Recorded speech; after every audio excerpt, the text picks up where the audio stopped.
কাজল রেখা লিখেছেন তানজিনা ইসলাম। পর্ব সংখ্যা 52। চাঁদনির জন্য অসম্ভব চিন্তায় পর্যবসিত হচ্ছিল সবাই। রাত বিরেতে একটা 17 বছরের মেয়ের জমকালো পার্টি থেকে নাই হয়ে গেল। সিসিটিভি ফুটেজ চেক করতে গিয়ে দেখা গেল পার্টির কোণেতে জমানো সব সিসিটিভি ক্যামেরা একসাথে বন্ধ হয়ে গেছে। বাকি আর সব ফুটেজ থাকলেও শুধু সে ফুটেজগুলোই নেই। সে সময় চাঁদনি নিখোঁজ হয়েছিল। ছেলের দলেরা তন্ন করে খুঁজছিল ওকে। সাদিক এহসানও বড্ড চিন্তায় পড়ল যখন জানতে পারলো চাঁদনি সাবিহার ফ্রেন্ডের ওয়াইফ। এভাবে তারই বাড়ি থেকে একটা মেয়ে গায়েব হয়ে যাওয়া এলাকাবাসী ভালোভাবে নেয় না। বিপক্ষ দলের তিলকে তাল বানিয়ে এলাকায় রটাবে। এমনিতেই রাতের সাথে তার ঝামেলাপূর্ণ সম্পর্ক নিয়ে সবাই আড়ালে আবডালে খুব হাসি তামাশা করছে। এসবের রেপুটেশন আরও খারাপ হবে। রাত আরও সমস্যায় পড়বে আর অদৃষ্টে দায়ী করবে তাকে। এমনিতেই তার ছেলের ধারণা এ দুনিয়া যত খারাপ ঘটনা ঘটে তা সব কিছু তার বাবার জন্য। সে তার সব ফোর্স লাগিয়ে দিল চাঁদনিকে খোঁজার জন্য। সবাই খুঁজছিল চাঁদনিকে। রাতের ছেলেরা দৌড়াদৌড়ি করে এসে খবর দিচ্ছিল ওকে। রাত এহসান বাড়ির পুরো এরিয়া চষে ফেললেও যখন চাঁদনিকে খুঁজে পাওয়া যাচ্ছিল না, সাদিক এহসান বাইরে সোর্স লাগালো। সে একটু পেঁচিয়ে পরক্ষণে আধারকে বলল চাঁদনি হয়তো নিজের সে বাড়িতে চলে গেছে। সে এতটাও ছোট না যে তাকে কেউ তুলে নিয়ে যাবে। আধার তার কথায় মিনিং বুঝতে পেরে তাকে কিছু বলল না, কিন্তু সাবিহাকে ঝাড়লো অনেকক্ষণ। ওর বাবা কেন চাঁদনিকে নিয়ে উল্টাপাল্টা ইঙ্গিত দেবে? চেনে না জানে না একটা মানুষকে নিয়ে হুট করেই একটা মন্তব্য করে দেওয়া যায়? সবাই বললেও আধার মানতে নারাজ। চাঁদনি বাইরে গেছে। ওর মন বলছে চাঁদনি এখানেই কোথাও আছে। ওর আশেপাশে ও ফিল করতে পারছে চাঁদনি বিপদে পড়েছে। রাত দেখলো ওর উৎকণ্ঠা, চাঁদনিকে নিয়ে পাগলামো। ওর মনে হলো না, এই ছেলেটা আর যাই হোক চাঁদনিকে সন্দেহ করতে পারে না। চাঁদনি আছে এখানে কোথাও একটা আছে, কিন্তু ওদের চোখের আড়ালে। রাত খুব বিপদে চিন্তিত হয় না, খুব শান্ত থেকে ট্যাকল দেয় সব কিছু। আজ ওর চিন্তায় মাথায় ফেটে যাচ্ছিল। ও চাঁদনিকে খুঁজে না পেলেও চাঁদনির খুব মূল্যবান কিছু পেল। সবুজ ঘাসের উপর রূপালি পায়েল পড়ে আছে। সাদা সোনালি আলোয় চকচক করলো পায়েলখানা। রাত চাঁদনির পায়ে দেখেছিল ওটা। এতবার খুঁটিয়ে দেখেছিল যে পায়েলের ডিজাইন পর্যন্ত মুখস্থ হয়ে গেছে ওর। রাত দাঁড়িয়ে বুঝতে পারলো ও পার্টির জায়গা থেকে কিছুটা দূরে চলে এসেছে। রাত অসহায় দৃশ্যে তাকালো বাগান বাড়ির দিকটার দিকে। ওর ভয় লাগে ওখানে আসতে। ট্রমা কাজ করে। উল্টোপাল্টা দৃশ্য ভাসে চোখের সামনে। এমন অনেক স্মৃতি মনে পড়ে যা রাত মনে করতে চায় না। রাত পা বাড়াতে যাবে তার আগেই সুহাস দৌড়ে এলো তার কাছে। ডাকলো, ভাইয়া। রাত সামনে তাকিয়ে অন্যমনস্ক হয়ে জবাব দিল, আমাদের বাইরে খোঁজ লাগানো দরকার ভাই। বাড়ির কোনায় খুঁজে ফেলেছি আমরা তাকে। এখনও একটা জায়গা বাকি। বাগান বাড়িটা আমরা বাড়ির বাইরে রাখছি কেন? সুহাস কপালে ভাঁজ ফেলে বলল, এখানে কেন? পার্টির বাইরে সে কেন আসবে? হয়তো সে আসেনি, তাকে নিয়ে আসা হয়েছে। বলতে বলতে রাত এসে দাঁড়ালো দরজার সামনে। দরজার তালা দেওয়া। রাত খুব শান্ত স্বরে বলল, দরজা ভাঙো। দরজা বাইরে থেকে তো তালা দেওয়া, শ্যামাঙ্গিনী এখানে নেই। রাত নিষ্প্রভ দৃষ্টিতর তাকালো সুহাসের দিকে। তড়িঘড়ি করে মুখে হাত দিল ও। রাতের মুখ থেকে শ্যামাঙ্গিনী শুনতে সুহাসও শ্যামাঙ্গিনী ডেকে ফেলেছে, যা রাতের পছন্দ হয়নি। এ নামটা শুধু রাত ডাকে ওকে। এটা চাঁদনি ব্যতীত শুধু সুহাস জানে। দরজা ভাঙার জন্য ছেলে পেলে নিয়ে আসা হলো। রাত দাঁড়িয়ে থাকলো, একদৃষ্টে তাকালো বাগান বাড়িটার দিকে। মনে মনে খুব করে চাইলো চাঁদনিকে এখানে পাওয়া না যাক। ও নিতে পারবে না চাঁদনির কিছু হলে। চাঁদনির ভাগ্য আর যাই হোক, ওর মায়ের মতো না হোক।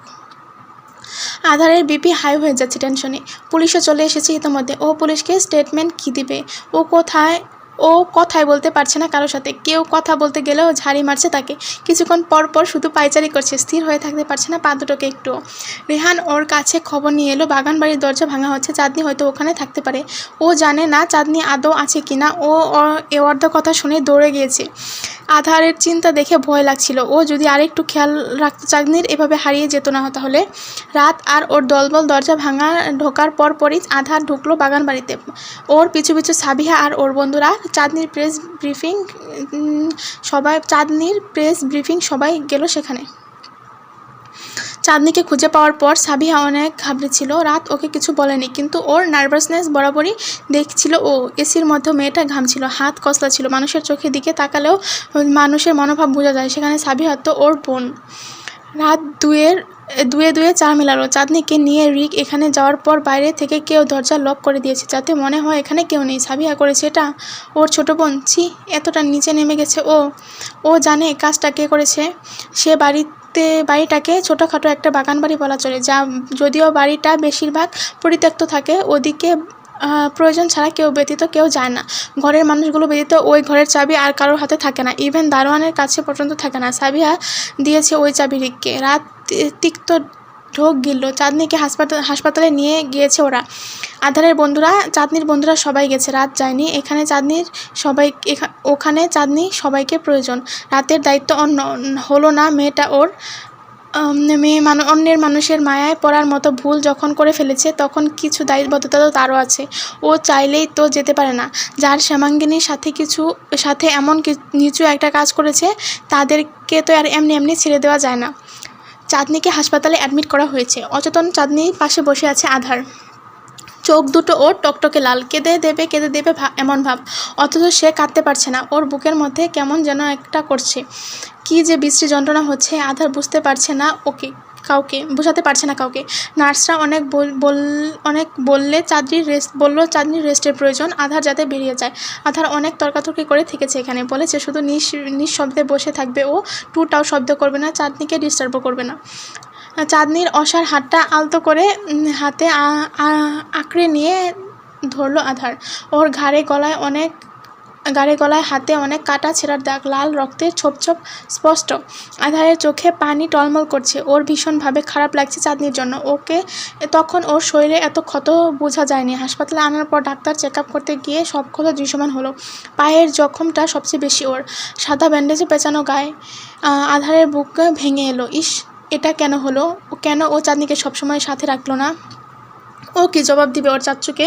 চাঁদনিকেই বা কীভাবে স্বাভাবিক করবে? মেয়েটার মধ্যে যে সারা জীবন ট্রমা ঢুকে গেল। চাঁদনির এই অবস্থা তো ও কখনোই ভাবতে পারে না। চাঁদনিকে কখনো ওইভাবে প্রেমিকার মতো ভালোবাসা হয়নি, ওর বউয়ের মতো ভালোবাসা হয়নি হয়তো। তবে ও ভালোবেসেছিল চাঁদনিকে অন্যরকমভাবে। সে ভালোবাসার কথা কখনো বলা হয়নি ওকে। স্বামী হিসেবে অধিকার দেখিয়েছে, ডিসিশন চাপিয়ে দিয়েছে, নিজ তাগিদে অনেক কষ্ট দিয়েছে ও চাঁদনিকে। কিন্তু অন্য কারো দেওয়া কষ্ট চাঁদনিকে সহ্য করতে হবে, সেটা আধার কখনো মেনে নিতে পারে না। চাঁদনির হাতটা বেডের উপর নামিয়ে রাখলো আধার। তার উপর আলতো করে ঠোঁট ঠেকালো, পাছে চাঁদনি ব্যথা না পায়। স্যালাইন চলছে। মাঝে মাঝে কেঁপে উঠছে ও। ঘুমের মধ্যেও আতঙ্ক কমছে না ওর। ভাঙা গলায় আওড়ালো, আই এম সরি চাঁদ, আই এম সো সরি। তুই জানিস আমি ভীষণ রকমের ভীতু। আমি খুব সাহসী দেখাই নিজেকে, আসলে আমি না। জানিস আমার খুব ভয় লাগছিল, মনে হচ্ছিল হারিয়ে ফেলবো তোকে হারিয়ে আমি কি করে থাকতাম বলতো? খুব কষ্ট দিয়েছে ওরা তোকে, তাই না? আমি আরেকটু দেরি করলে পৌঁছালে কি হতো বলতো?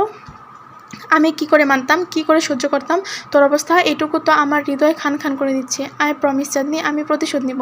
যারা তোকে কষ্ট দিয়েছে, তারা সম্মানহানি করেছে, তাদেরকে সমাজের চোখে প্রশ্নবিদ্ধ করব। আমি কাউকে ছাড়বো না, কথা দিচ্ছি তোকে। যতটা কষ্ট ওরা তোকে দিয়েছে, তার চেয়েও বেশি যন্ত্রণা আমি ওদেরকে ফিরিয়ে দিব। আধারের চোখে কার্নিশ বেয়ে জল, অশ্রুকণা গড়িয়ে পড়লো চাঁদনির হাতের উপর। টানা 6 ঘন্টা সেন্সলেস থাকার পর চাঁদনি চোখ মেলল। কোথায় আছে ওর অবস্থান কোথায় কিছুই বুঝে উঠতে পারল না চাঁদনি। চোখ জ্বলছে, গলা ব্যথা করছে, শরীরে অসংখ্য ব্যথা টের পাচ্ছে ও। টের পাচ্ছে ও, কথাও বলতে পারছে না। গলা দিয়ে একটা শব্দ বের হচ্ছে না ওর। একটা সাদা বিছানায় শুয়ে আছে ও। রুমে মৃদু আলো জ্বলছে, সে নরম আলোতে চাঁদনিও চোখ খুলতে বড্ড ব্যাগ পোহাতে হচ্ছে। কেবিনে কেউ নেই, শরীরে আধারের দেওয়া সেই গাউনটাও নেই। তার বদলে একটা সাদাসিধে নীল রঙের পোশাক। হাসপাতালে পরনে থাকে এই পোশাকটা সাধারণত। আচ্ছা, ও কি এখন হাসপাতালে? চাঁদনি মনে করার চেষ্টা করছে। মুহূর্তটা একটা অনাকাঙ্ক্ষিত ঘটনা মস্তিষ্কে গিয়ে হিট করলো ওর। চাঁদনি মাথা উঁচিয়ে পায়ের দিকে তাকালো। ওর পায়ে সাদা ব্যান্ডেজ করা, ঘাড়ে হাত জুড়ে অসংখ্য দাগ। শরীরের অন্যান্য জায়গায় হয়তোবা দাগ হবে হয়তো। চাঁদনি দেখতে না পারলেও চিনচিনে ব্যথা অনুভব করতে পারছিল। চোয়ালে ব্যথা, ঘাড়েও ব্যথা, নাড়াতে পারছে না। হাতে ক্যানুলার স্ট্রিপ লাগানো, স্যালাইনের প্রায় শেষের পথে। ওর সেই চিৎকার মনে পড়ল। গলা বসে গেছে, ব্যথা পাচ্ছে, কিন্তু শব্দ করতে পারছে না। আচ্ছা, এখানে কে এনেছে ওকে? চাঁদনির মনে পড়ল না ওই বিভীষিকাময় মুহূর্ত কি ঘটেছিল। চাঁদনি অনেক জোর দিয়েও মনে করতে পারল না কিসের জন্য আজ ওর এই অবস্থা? অন্যের ভালোবাসা মানুষকে বিয়ে করেছে সেটা, না ওর বোকামির মাসুল চুকিয়েছে ও? কোনটা? বাইরে থেকে কারো পায়ের আওয়াজ শোনা যাচ্ছে স্পষ্ট। কেউ আসছে এদিকে। চাঁদনি চঞ্চল দৃষ্টিতে তাকালো। ঘরপোড়া গরু সিঁদুরে মেঘ দেখলে ভয় পায়।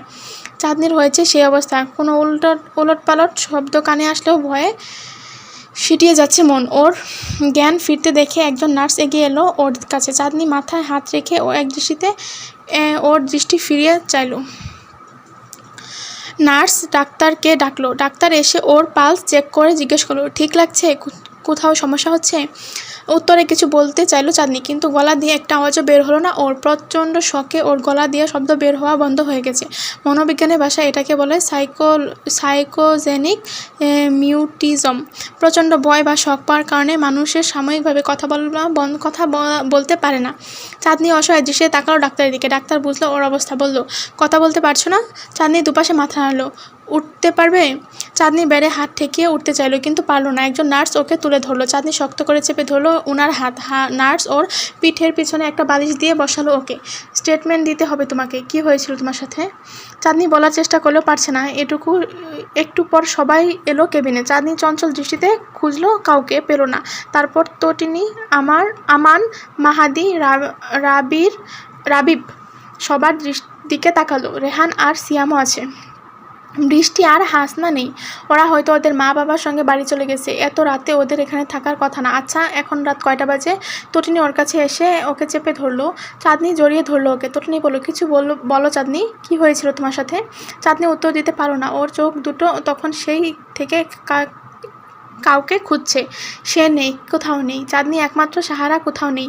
ঢাকা শহরে ওর একমাত্র আশ্রয়, যাকে সে পাগলের মতো করে ডাকছিল চাঁদনি। ডাক্তার একটা লেখার প্যাড আর কলম এগিয়ে দিয়ে দিল চাঁদনির দিকে। বলল, সাময়িকভাবে কিছুক্ষণ কথা বলতে পারবে না, এটা নর্মাল, লিখে দাও, পুলিশ স্টেটমেন্ট খুঁজছে তোমার। চাঁদনি সাদা কাগজের দিকে অবুঝের মতো তাকিয়ে থাকলো। কি লিখবে ও? কিছু লেখা কিভাবে লেখা শুরু করবে? ওর হাত চলছে না। লিখতেই তো ভুলে গেছে মনে হয়। ওর এই পরিস্থিতিতে আধার ভাই কোথায় সে? চাঁদনিকে একা ফেলে চলে গেছে? ভুল বুঝলো ওকে? ওদের উল্টাপাল্টা কথা বিশ্বাস করে নিল? চাঁদনি উত্তর খুঁজে পায় না। ও কি লিখবে বুঝতে পায় না। জিজ্ঞাসাও করতে পারছে না আধারের কথা। সাদা পেটা ডাক্তারের দিকে এগিয়ে দিয়ে মাথা নিচু করে বসে থাকে ও। ডাক্তার বলল, রেস্ট নাও, সময় নাও একটু। খারাপ লাগছে বুঝতে পারছি। কথা শেষ করে নার্সকে নিয়ে কেবিন থেকে চলে গেল ডক্টর। ভাই, সুহাসের ডাকে রাত পেছনে ফিরল। সুহাস দাঁড়িয়ে আছে, ও পুলিশ স্টেশন থেকে এসেছে। রাত প্রশ্ন করলো, ওদিকের কি খবর? রিক আর তার 2 সঙ্গীকে অ্যারেস্ট করেছে পুলিশ। ভালোভাবে খাতির করতে বলেছ না ওদের? তা আর বলতে, পুরো রাত জামাই আদর হবে। ভালো আদমরা হয়ে গেলে ট্রিটমেন্ট করিয়ে আবার মারতে বলবে, থামাথামি নেই। রিকের বাবা অনেক পাওয়ারফুল ভাই, সকালের মধ্যে ছাড়িয়ে নেবে ওকে। রাত শব্দ করে হাসলো। পরক্ষণে ক্ষুব্ধ স্বরে বলল, আমার চেয়ে বেশি পাওয়ার নিয়ে এখানে কেউ এক্সিস্ট করে না।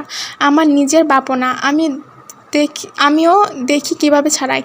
এ কেস ডিসমিস হবে না সুহাস। শ্যামাঙ্গিনীকে কষ্ট দেওয়া একটা মানুষও কেউ আমি ছাড়বো না। শেষ পর্যন্ত দেখবো আমি। সুহাস কিছুক্ষণ চুপ থাকলো। এরপর সময় নিয়ে মিনমিন করে বলল, আপনি সাবিহা ম্যামকে কী করে শাস্তি দেবেন ভাই? সে কিন্তু এখানে পরোক্ষভাবে জড়িয়ে আছে। রাত তাকালো সুহাসের দিকে, কপালে পুরো ভাঁজ করে ফেলে বলল, তোমার কি মনে হয় আমি ওকে শাস্তি দিতে পারবো না? আমার বোন বলে পার পেয়ে যাবে? তা না, কিন্তু আপনার সৎমা। চুপ। রাত কথা কেড়ে নিল ওর মুখ থেকে। ক্ষোভে চিবিয়ে বলল, তাকে আমি সৎমা দদুর মানুষই ভাবি না। মা শব্দটা যা ওনার সাথে গিয়ে মাকে অপমানিত করো না। শব্দটা এত সস্তা না যে যার তার জন্য ব্যবহার করবে। সাবিহার ব্যাপারে আমি পরে দেখছি, তার আগে এদের ব্যাপারটা শেষ করি। রাত পকেটে হাত গুজে দাঁড়িয়ে আছে নিজের কক্ষে, কাঁচ দেয়ালের সামনে নির্বিশেষ তাকিয়ে আছে চাঁদের দিকে। সুহাস জানে জ্যোৎস্না রাত খুব অপছন্দ করে। তেমন একটা ঘর থেকে বের হয় না এ রাতে। আজ ও জ্যোৎস্নার আলোর গায়ে মাখিয়ে দাঁড়িয়ে আছে। সুহাস গেল না ওকে ছেড়ে। রাত দেখাচ্ছে না, কিন্তু ওর মন খারাপ, অসম্ভব রকমের মন খারাপ। একমাত্র মন খারাপ হলে এই বেলকনিতে ভাবে উদাস হয়ে দাঁড়িয়ে থাকে। চাঁদনি কেমন আছে? রাত প্রশ্ন করলো। হাসপাতাল থেকে খবর এসেছে, জ্ঞান ফিরেছে তার। চাঁদনিকে দেখতে যাবেন ভাই? না, আমি কেন ওকে দেখতে যাব। ও আমার কে হয়? কেউ না। ও আমার কেউ না। কেউ না? না। এত কিছু করছেন তার জন্য। অন্য মেয়ে হলেও তাই করতাম না? বলো তুমি, এই চিনেছ আমাকে? অন্য মেয়ে হলে তার নূপুর আপনি পাঞ্জাবির পকেটে রেখে দিতেন না, তার একটা ছেঁড়া ওড়না নিজের আলমারিতে ভাঁজ করে রাখতেন না, হাসপাতালের সামনে বারবার গিয়েও ফিরে আসতেন না, অন্য কারোর চিন্তায় টানা 4 ঘন্টা আপনি ব্যালকনিতে দাঁড়িয়ে থাকতেন না। এই 6 ঘন্টায় আপনি 20 বার হাসপাতালের সামনে গিয়ে ফিরে এসেছেন, শুধু দেখতে যেতে পারছেন না অন্যের বউ বলে। সুহাস অপেক্ষা করলো রাতের উত্তরের। রাত কিছু বলল না।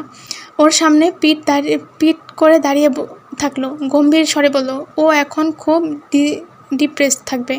আমি নিজেই ডিপ্রেশনের পেশেন্ট। কি কথা বলবো আমি ওর সাথে? সে সারাক্ষণ ডিপ্রেশনে কেন থাকে? সবসময় মুখ কালো করে বসে থাকে।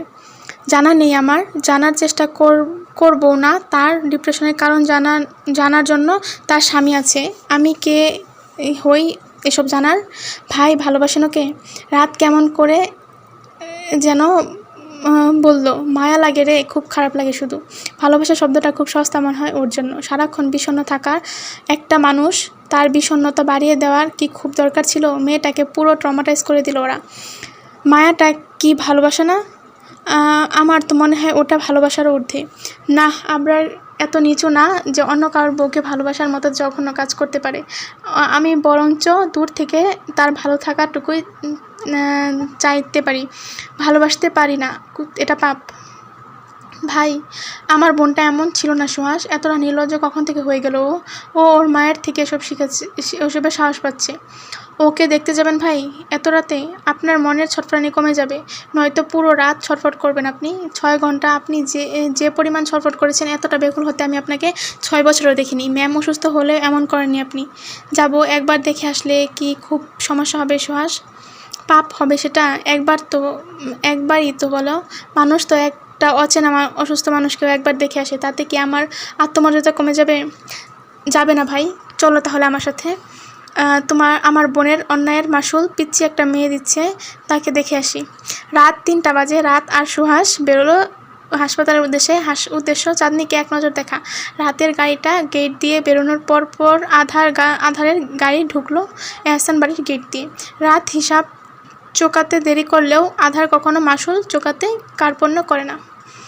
এখানে না অ্যাকচুয়ালি আমার রাতের জন্য খুব কষ্ট লাগে। আমার মনে হয় যদি লেখিকা আপুকে বলতে পারতাম, আপু তুমি তো আধারকে চাঁদনিকে দিয়ে দিছো, তো রাতকে আমাকে দিয়ে দাও, কোনো সমস্যা হবে না। আমার রাতের জন্য এত কষ্ট লাগে, কী বলবো আমি জানি না কেন জানি লাগে।